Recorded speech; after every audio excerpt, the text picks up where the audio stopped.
Islam. Today is July the 18th, 2019. I am Arrington-Bey, the Hebrew Muslim of Moorish descent.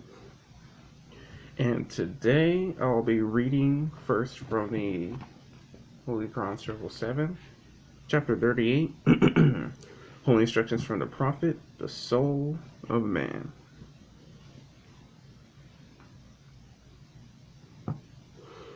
The blessing, O man, of thy external part is health, vigor, and proportion. The greatest of these is health. What health is to the body, even that is honesty to the soul.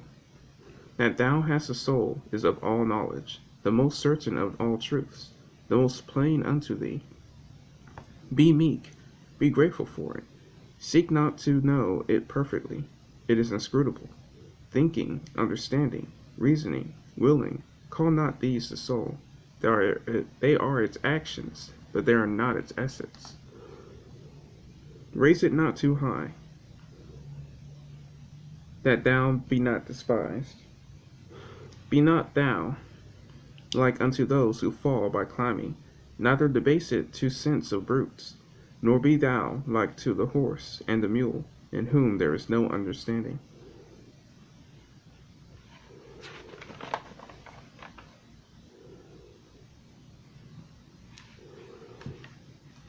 Search it by its faculties, know it by its virtues. They are more in number than the hairs of thy head. The stars of heaven are not to be counted with them. Think not with Arabia that one soul is parted among all men. Neither believe thou with the sons of Egypt that every man hath many. Know that as thy heart, so also thy soul is one. Doth not the sun harden the clay? Doth it not also soften the wax? As it is one sun that worketh both, even so it is one soul willeth contraries. As the moon retaineth her nature, though darkness spread itself before her face as a curtain, so the soul remaineth perfect, even in the bosom of a fool. She is immortal, she is unchangeable, she is alike in all. Health calleth her forth to show her loveliness, and application anointeth her with the oil of wisdom. Although she shall live after thee, think not she was born before thee. She was created with thy flesh, and formed of thy brain. Justice could not give her to thee exalted by virtues, nor mercy deliver her to thee deformed by vices. These must be thine, and thou must answer for them. Suppose not death can shield thee from examination. Think not corruption can hide thee from inquiry. He who formed thee of thou knowest not what, can he not raise thee from thou knowest not what again? Perceive not the cock the hour of midnight? Exalteth he not his voice to tell thee it is morning? Knoweth not the dog the footsteps of his master? Flieth not the wounded goat unto the herb that healeth him? Yet when these die, their spirit returneth to dust. Thine alone surviveth. Envy not to these their senses, because quicker than thine own. Learn that the advantage lieth not in possessing good things, but in knowing to use them. Hadst thou the ear of the stag, or were thine eyes as strong and piercing as the eagle's? Didst thou equal the hound in smell, or could the ape resign to thee his taste, or could the tortoise her feeling? Yet without reason, what would they avail thee? Perish not all these like their kindred? Hath any of them the gift of speech? Can any say unto thee, therefore did I do? The lips of the wise are as the doors of a cabinet. No sooner are they open, but treasures are poured out before thee. Like unto trees of gold, arranged in beds of silver, are wise sentences uttered in due season. Canst thou think too greatly of thy soul, or can too much be said in its praise? It is the image of him who gave it.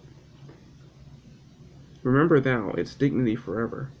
Forget not how great a talent is committed to thy charge. Whatsoever may do good may also do harm. Beware that thou direct its course to virtue. Think not that thou canst lose her in a crowd. Suppose not that thou canst bury her in thy closet. Action is her delight, and she will not be withheld from it.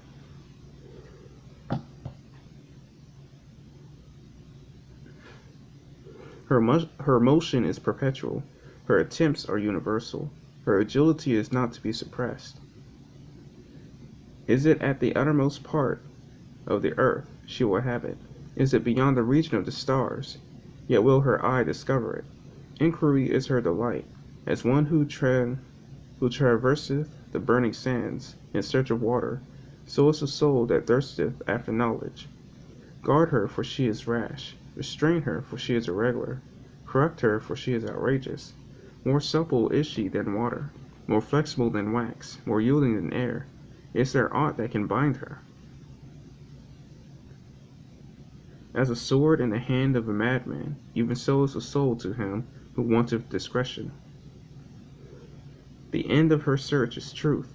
Her means to discover it are reason and experience. But are not these weak, uncertain, and fallacious? How then shall she attain unto it? General opinion is no proof of truth, for the generality of men are ignorant.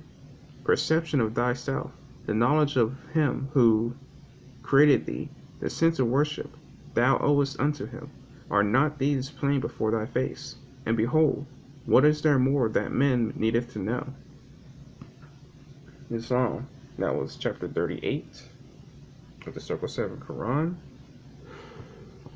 Next, I'll be reading chapter 39, Holy Instructions from the Prophet, the Pinnacle of Wisdom.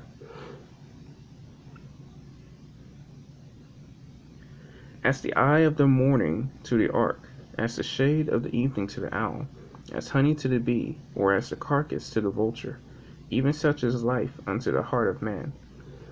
Though bright, it dazzleth not; though obscure, it displeaseth not; though sweeteth, it cloyeth not; though corrupt, it forbiddeth not. Yet who is he that knoweth its true value? Learn to esteem as thou ought, then art thou near the pinnacle of wisdom. Think not with the fool that nothing is more valuable, nor believe with the pretended wise that thou oughtest to condemn it. Love it not for thyself, but for the good it may be of others. Gold cannot buy it, for thee neither mines of diamonds purchase back the moment thou hast now lost it. Employ the succeeding ones in virtue. Say not that it were best not to have been born, or if born, that it had been best to die early. Neither dare thou to ask of thy Creator, where has been the evil, had I not existed? Good is thy power, the want of good is evil. And if thy question be just, lo, it condemneth thee. Would the fish swallow the bait if he knew the hook were hidden therein? Would the lion enter the toils if he saw they were prepared for him? So neither were the soul to perish with this clay, neither would a merciful Father have created him. No hence thou shalt live afterwards.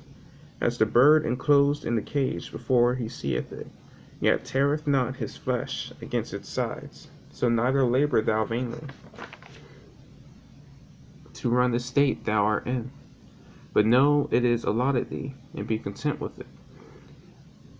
Though its ways are uneven, yet they are not all painful.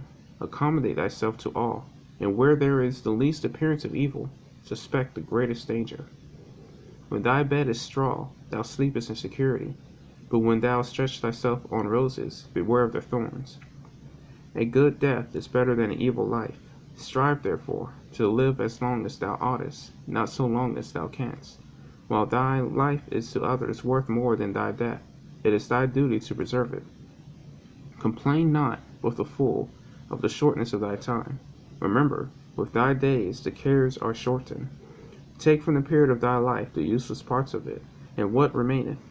Take off the time of thine infancy, thy second infancy of age, thy sleep, thy thoughtless hours, thy days of sickness, and even at thy fullness of years. How few seasons hast thou truly numbered? He who gave thee life as a blessing shorten it to make it more so. To what end would longer life have served thee? Wishest thou to have had an opportunity or more vices? As to the good, will not he who limited thy span be satisfied with the fruits of it? To what end, O child of sorrow, wouldest thou live longer? To breathe, to eat, to see the world. All this thou hast done often already.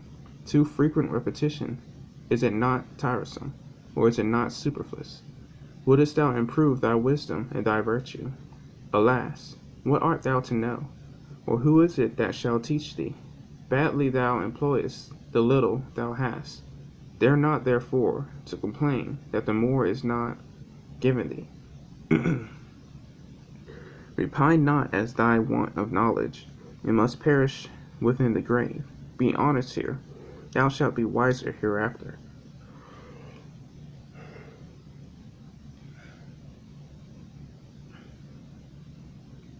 Say not unto the crow, why numberest thou 7 times thy Lord?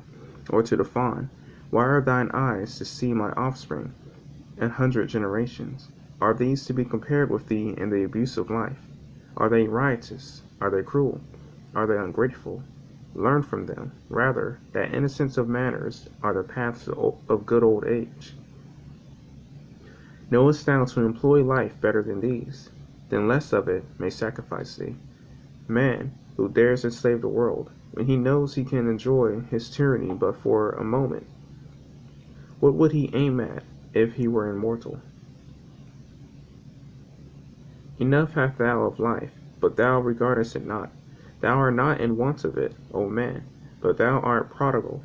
Thou threwest it lightly away, as if thou hadst more than enough, and yet thou repinest that it is not gathered again unto thee. Know that it is not abundance which maketh rich, but economy. The wise continueth to live from his first period. The fool is always beginning. Labor not after riches first, and think thou wilt afterwards enjoy them. He who neglecteth the present moment throweth away all that he hath. As the arrow passeth through the heart, while the warrior knew not that it was coming, so shall his life be taken away, for he knoweth that he hath it. What then is life, that man should desire it? What breathing, that he should covet it? Is it not a scene of delusion, a series of misadventures, a pursuit of evils linked on all sides together? In the beginning it is ignorance, pain is in the middle, and its end is sorrow. As one wave pusheth on another, till both are involved in that behind them, even so succeedeth evil to evil in the life of man. The greater and the present swallow up the lesser and the past. Our terrors are real evils. Our expectations look forward into impossibilities. Fools, to dread as mortals, and desire as if immortal. What part of life is it that we should wish to remain with us? Is it youth? Can we be in love with outrage, licentiousness, and temerity? Is it age? Then we are fond of infirmities. It is said great hairs are revered, and length of days is honor. And length of days and honor. Virtue can add reverence to the bloom of youth, and without it, age plants more wrinkles in the soul than on the forehead. Is age respected because it hateth riot? What justice is in this, when it is not age that despiseth pleasure, but pleasure that despiseth age? Be virtuous while thou art young, so shall thine age be honored. It's long. Next I'll be reading chapter 40. Holy instructions from the prophet, the instability of man. And constancy is powerful in the heart of man, and temperance swayeth it whither it will. Despair engrosseth much of it, and fear proclaimeth, Behold, I sit unrivaled therein. But vanity is beyond them all. Weep not therefore at the calamities of the human state, rather laugh at its follies. In the hands of the man addicted to vanity, life then is but the shadow of a dream. The hero, the most renowned of human character, what is he but the bubble of his weakness? The public is unstable and ungrateful. Why should the man of wisdom endanger himself for fools? The man who neglecteth his present concerns, to revolve how he will behave when greater, feedeth himself with wind, while his bread is eaten by another. Act as becometh thee in thy present station, and in more exalted ones thy face shall not be ashamed. What blindeth the eye, or what hideth the heart of a man from himself like vanity? Lo, when thou seest not thyself, then others discover thee. What most plainly, discover thee most plainly, as the tulip that is guarded without smell, conspicuous without use, so is the man who sitteth himself up so high, and hath not merit. The heart of the vain is troubled, while it seemeth content. His cares are greater than his pleasures. His solicitude cannot rest with his bones. The grave is not deep enough to hide it. He extendeth his thoughts beyond his being. He bespeaketh praise to be paid when he is gone. But whosoever promiseth it deceiveth him. As a man who engageth his wife to remain in widowhood, that she disturb not his soul, so is he who expecteth that his praise shall reach his ear beneath the earth, or cherish his heart in its shroud. Do well whilst thou livest, but regard not what is said of it. Content thyself with deserving praise, and thy posterity shall rejoice in hearing it. As the butterfly who seeth not his own colors, as the jasmine which feeleth not the scent it casteth around it, so is the man who appeareth gay, and biddeth others to take note of it. To what purpose, saith he, is my vesture of gold? To what end are my tables filled with dainties? If no eye gaze upon them, if the world knows it not, give thy raiment to the naked, and thy food unto the hungry. So shalt thou be praised, and feel that thou deservest it. Why bestowest thou in every man the flattery of unmeaning words? Thou knowest, when returned thee, thou regardest it not. He knoweth he liveth unto thee, yet he knoweth thou wilt thank him for it. Speak in sincerity, and thou wilt hear with instruction. The vain delighteth to speak of himself, but he seeth not that others like not to hear him. If he hath done anything worth praise, if he possesseth that which is worthy of admiration, his joy is to proclaim it, his pride to hear it reported. The desire of such a man defeateth itself.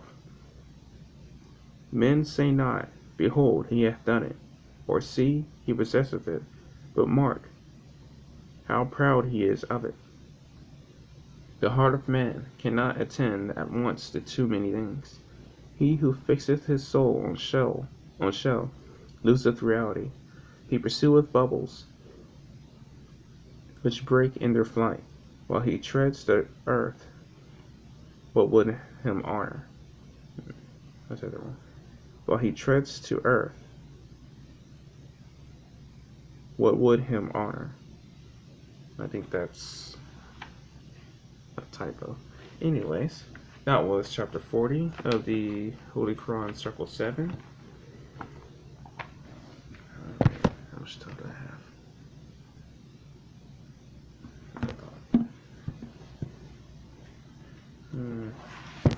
Only got 5 more minutes. I'm going to read one more chapter from the Holy Quran, Circle 7. Alright, let's let the higher self decide.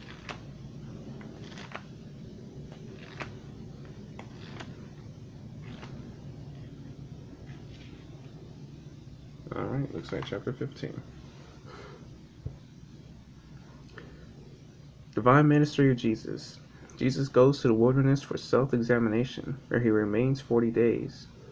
Is subject to 3 temptations. He overcomes, returns to the camps of John, and begins teaching.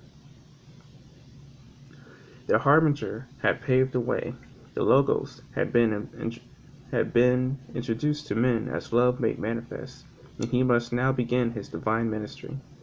And he went forth into the wilderness to be alone with Allah, that he might look into his inner heart and noted strength and worthiness. And with himself he talked. He said, My lower self is strong by many ties. I am bound down to carnal life. Have I the strength to overcome and give my life a willing sacrifice for men? When I shall stand before the face of men, and they demand proof of my messiahship, what will I say? And then the tempter came and said, If you be the Son of Allah, command these stones to turn into bread. And Jesus said, Who is it that demands a test? It is no sign that one is son of Allah, because he does a miracle. The devils can do mighty things. Did not the Gentile magicians do great things before the Pharaoh? My words and deeds in all the walks of life shall be the proof of my messiahship. And then the tempter said, If you will go into Jerusalem, and from the temple pinnacle cast down yourself to earth, the people will believe you are the Messiah sent from Allah. This you can surely do, for did not David say, He gives his angels charge concerning you, and with their hands will they uphold lest you shall fall. And Jesus said, I will not tempt the Lord my God Allah. And then the tempter said, Look forth upon the world, behold its honors and its fame, behold its pleasures and its wealth. If you will give your life to these, they shall be yours. But Jesus said, Away from me all tempting thoughts. My heart is fixed.